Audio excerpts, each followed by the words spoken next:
Hier wurde Dave Lee Travis zum Star-Disc-Jockey beim Piratensender Radio Caroline.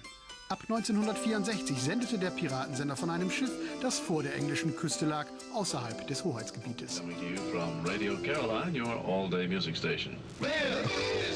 Nach einer kurzen Anlaufzeit sendete Radio Caroline sogar von 2 Schiffen, Radio Caroline North und Radio Caroline South. Prior to Radio Caroline, there was half an hour of pop music a week. Half an hour a week on British radio. And from half an hour a week, it went suddenly overnight to 24 hours a day. And this was somewhat of a shock for everybody, the government, for us, for the listeners. Popsänger Screaming Lord Sutch, der mit dem Hut, sendete sogar von einer ehemaligen Flagstation in der Nordsee. Damit blieb er übrigens nicht der Einzige. Zur Arbeit gab es nur einen Weg, per Boot. Technisch hatte der Sender von Screaming Lord Sutch noch ein wenig Verbesserungspotenzial.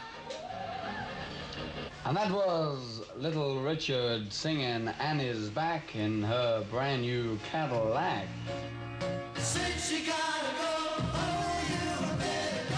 Aber auch sonst war es nicht gerade eine 5-Sterne-Behausung. Das alltägliche Leben hatte einen Hauch von Jugendzeltlager. Dem Programm soll man es übrigens nicht angehört haben. Radio London entwickelte sich zur großen Konkurrenz für Radio Caroline. Aus solchen Studios kam die Musik für Swinging London. In den Transistorradios der Jungen hatte die BBC keine Chance mehr gegen die Piratensender.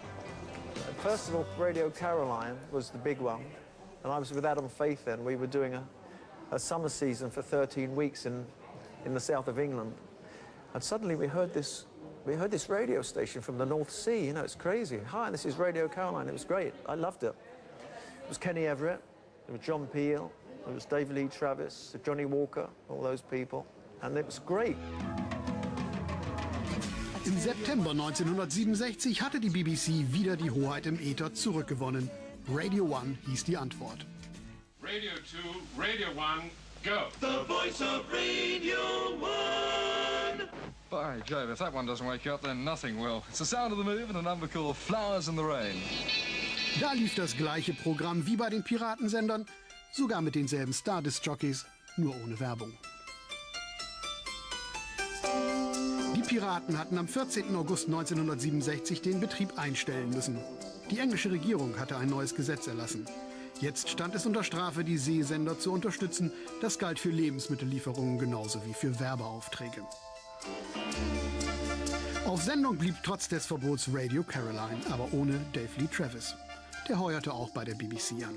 Das Piratenleben hatte ihn zum Star gemacht. Yeah, this is Beat Club. This is early days. I can see those terrible sort of effects on the screen while this was going on. Yeah.